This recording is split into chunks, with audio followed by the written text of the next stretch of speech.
There's a shout out to Dale, gatefold33. Your latest videos, excellent, an excellent piece of self-diagnosis.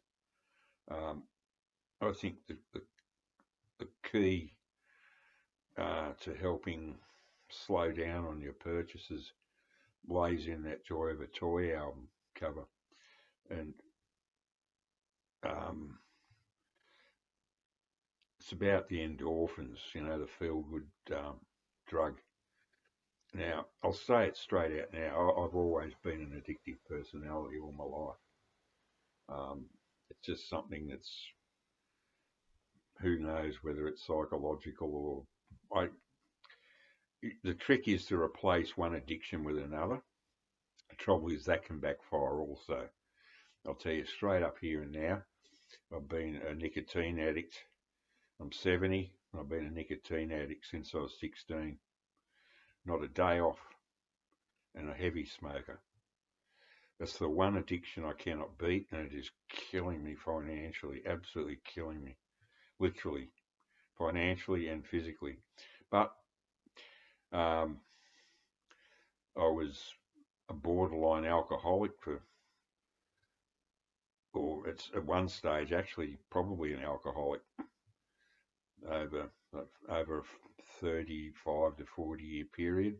And I can tell you one thing, if you haven't got an addiction to nicotine or drugs or alcohol, you're already ahead of the game.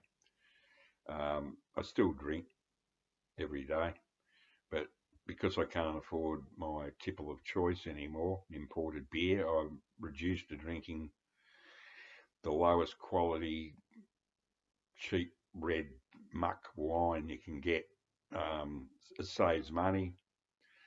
The one thing with the alcohol is that I found that as the those male hormone things. I mean, I'm virtually impotent now.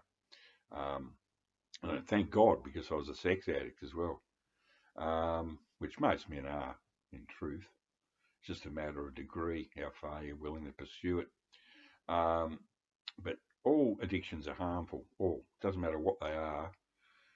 And they do actually, are they the symptom? Are they the cause? Is it, look, it's just, I've found that with old age, the urge to drink is gone.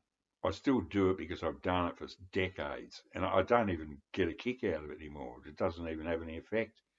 But at least I found a cheaper alternative, right? That's one way. But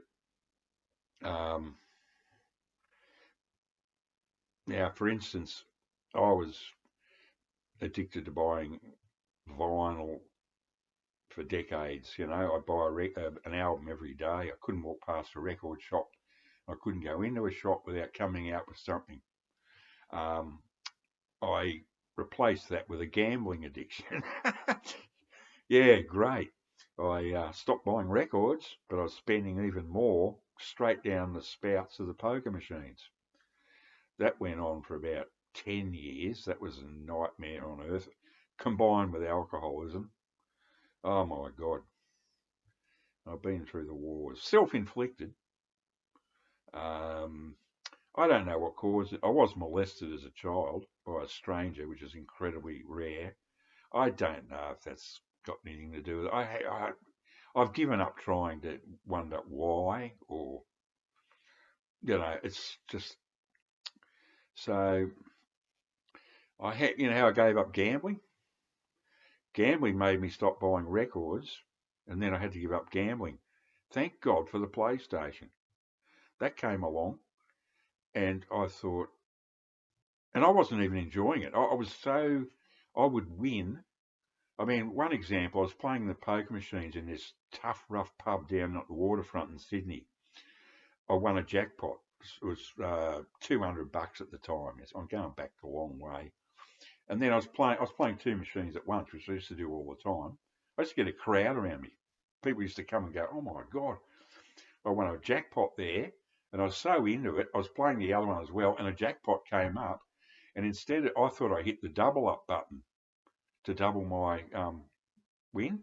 But instead of hitting, oh, sorry, I thought I hit the take button to collect, but I hit the double up by mistake. And I went, oh shit. So I went, oh, black. And it was red. So bang, I just lost $200 on that second. Two jackpots within a minute of each other on two machines side by side. Um, that was the last time I ever gambled because I went and collected the money at the bar, even though it was a lot of money for this little tiny rough pub which only criminals and that went to, and down and outers. And you could see the hatred in the publican's eye that he had to pay out that money. And thank God I didn't hit collect on the second one because it would have been double the amount. I just got this sudden cold chill over me, and I thought they're going to fucking follow me out of here, bash me up, kill me, and get the money. And that was virtually the last time I gambled. Sometimes you need an extremely frightening experience to. But anyway, I still dabbled in gambling, so I bought a PlayStation and got addicted to PlayStation. But that was great, even though the initial cost up front was quite expensive and the games were very expensive at the time. It was still a lot cheaper than putting it down the poker machines. And my nephew later became a drug addict and a gambling addict as well. So who knows, mate? Maybe it's genetic. I don't know. And he said, how'd you give up gambling, Uncle David? And I said, buy a bloody PlayStation. And he did, and he stopped. So if you replace one addiction with another, try to make sure that it's a step up. you sort of improve. Oh, look, addiction. What? And then I went through another one. I thought maybe it's all to do with not being a child that was born just after World War II. There were no toys around. You got one toy at Christmas, usually second hand or something. And you'd always see things like this in the shop window. And you could never afford them. They just 3 shillings and sixpence. That was like a year's pocket money to a kid. And you could never get them. And I finally got this through the joys of eBay. There it is. There it is. And by doing that, well, here's another one and these things. Lead soldiers. By buying those, and they aren't cheap now because they're collector's items, but the thing is, it sort of made me realise, I thought, yeah, it all goes back to childhood, and it's an endorphin thing. So, look, you just got to find your own way through it. I would sell my record collection off just like that if I could, but COVID's fucked everything up. I just can't.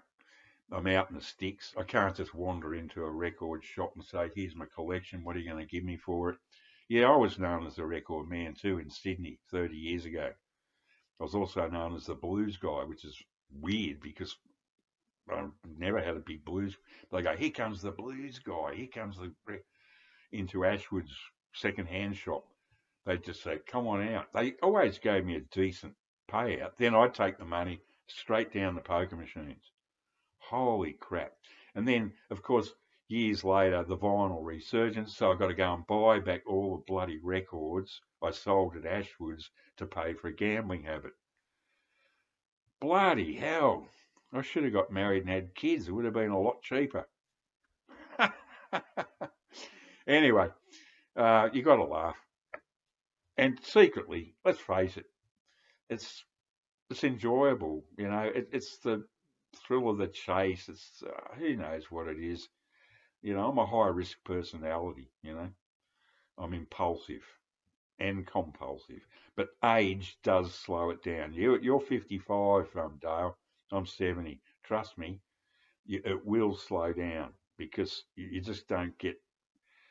It's just an aging thing. So anyway, all I'm saying is maybe you should just stop buying records for a while. Get yourself a couple of toys that you really loved when you were a kid, or get them back if they've gone or something. I mean, I've got the one I wanted, which and I didn't get any more. So I don't know. Anyway, 10-10. Good luck.